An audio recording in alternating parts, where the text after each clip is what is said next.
This is me, sophomore year of college. And this is my friend Ryan. He currently lives in San Francisco without me. But that's all about to change.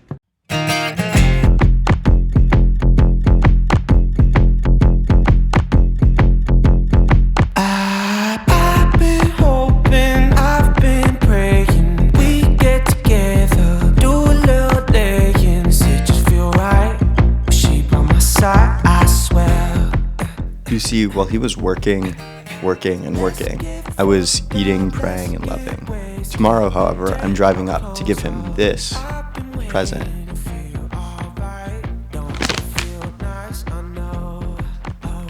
And also to move in with him.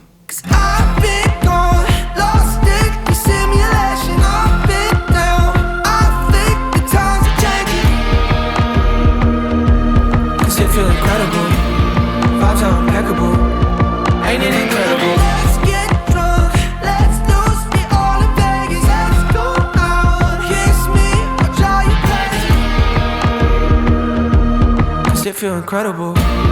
Vibes are impeccable. Ain't it incredible? Okay, packing's going well. Like halfway through organizing my clothes, which is like most of the packing process. Like physically putting them in the suitcases isn't gonna be hard, I don't think.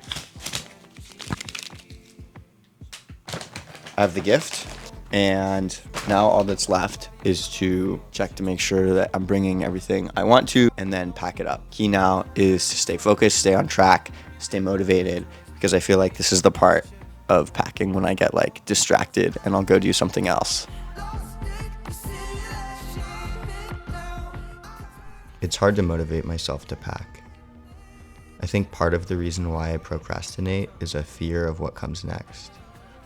I'm both excited for the future, for my new job, for new experiences, for a new apartment and to live on my own, and for friends both new and old. But I also feel nervous, queasy-like.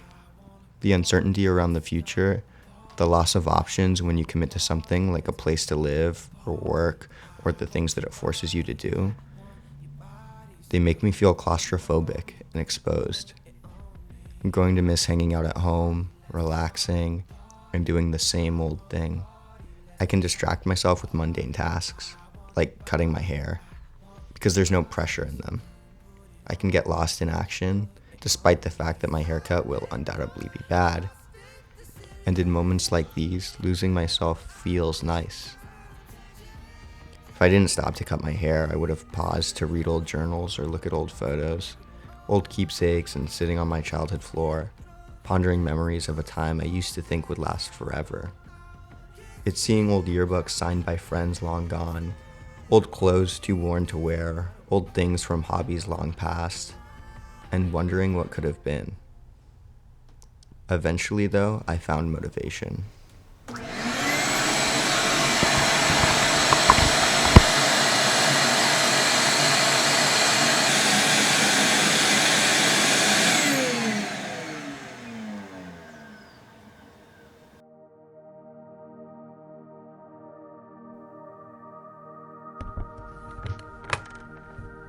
I've always thought of myself as a practical person, but watching myself pack, I feel like that is clearly not true. I have 2 chessboards. Why the hell do I have 2 chessboards? I know exactly why I have 2 chessboards. It's so I can play puck fast. But generally, there's so many things that I have duplicates of, and it's because it's hard for me to part with stuff. I get attached to it.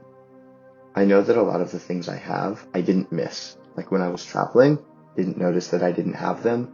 If they'd been thrown out while I wasn't looking, I wouldn't have noticed. There's only a few that I would have remembered, and yet seeing them again, the memories of what they once meant to me come back so strongly.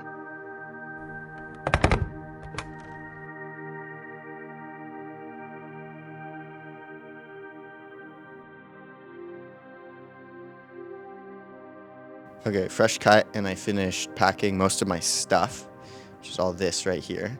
Now I just have to put my clothes in suitcases and load the car. Packing is one of those things that seems simple until you actually start doing it. You lay everything out, and suddenly it's overwhelming. Not just because there's more stuff than you realize, because each thing reminds you of something. That t-shirt you never wear but can't seem to get rid of, a gift. One that feels wrong to leave behind. It's not just moving, it's deciding what pieces of people from past lives you're taking with you. You'd think it would just be about moving, but it turns into this process of sorting through fragments of who you've been up to this point. Every item feels like a choice. Does this part of me still matter? Will I need it where I'm going? And it's not just about the things, it's about the space you're leaving too. The room that's been yours for years. Familiar, comforting, a place where you knew exactly where everything fit. The people you've hung out with between the walls, the ones you'll never see again. This is the last time it'll look like this. My parents will change it, of course, as they should. And then without meaning to, you're caught in this little nostalgia trap, remembering all the versions of yourself that have lived here. The walls haven't changed, but you have. And then now, it's time to go. But the thing is, life doesn't stop just because you're moving. You can sit and reminisce all you want, but the boxes still need to be packed. You still have to load the car. It's a reminder that no matter how much I try to hold on to the past, life keeps pushing me forward. Maybe that's for the best. I only have so much room in me, after all. My bags certainly aren't infinite. I try my best to fit everything, take it all in and then with me. It simply doesn't fit. Maybe it all won't go to plan, but that's okay, right? Isn't that life? Maybe I should just focus on moving.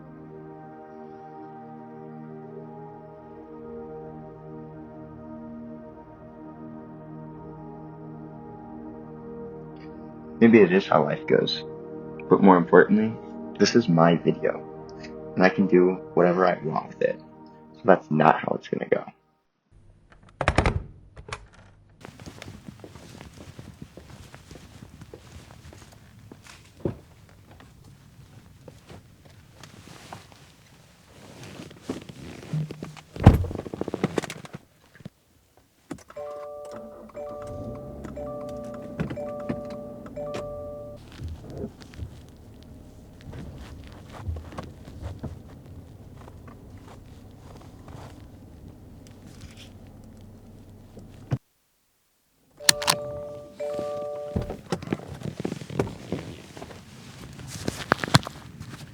Do you guys even like shots like that? Like, I'm coming back to get the camera. Okay, so I'm in the car. I have Ryan's gift. And all of my stuff is stuffed in the back. And we are ready to cruise.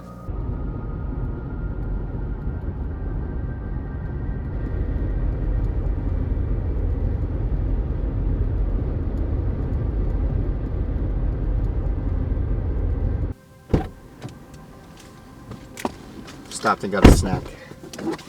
Always key.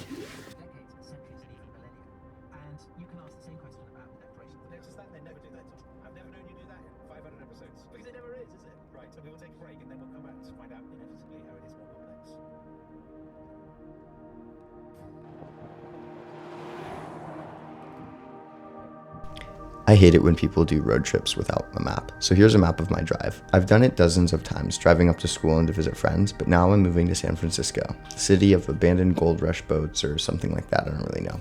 Anyways, I started here, in San Diego. I drove up through LA on the I-5. Then I took the 73 north through Santa Barbara to the 405, and then the US 101 up along California's central coast-ish. You can also take the 5 all the way up here, which is what I normally do.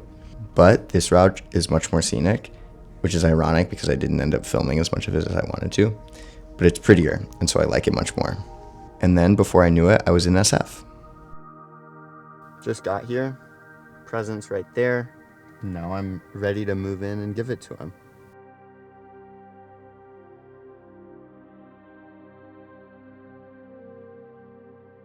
Okay, so technically, most all of my stuff is in the room, but I still have to unpack some random boxes and stuff that I bought from IKEA, and then I need a bed.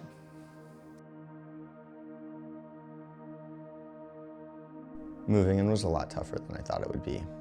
My room's still a mess. I'm still sleeping on an air mattress. The posters I have.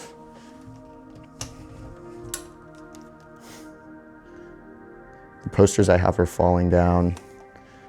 Most of my other walls are empty. Honestly, feels kind of like an asylum. It's just not quite what it should be. And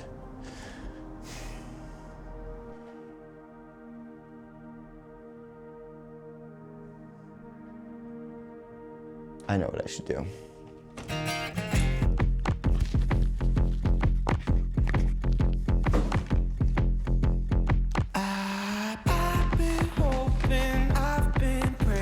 Hey Ryan, can I come in? I have something for you. Okay. Yeah, you're being recorded. It's what it's like to live with an influencer.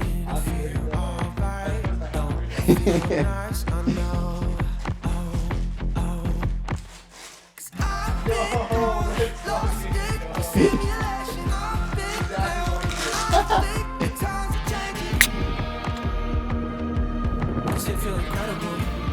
Vibes are impeccable. Ain't it incredible? Let's get drunk. Let's lose me all in Vegas. Let's go out. Kiss me or try your best. Does it feel incredible? Vibes are impeccable. Ain't it incredible?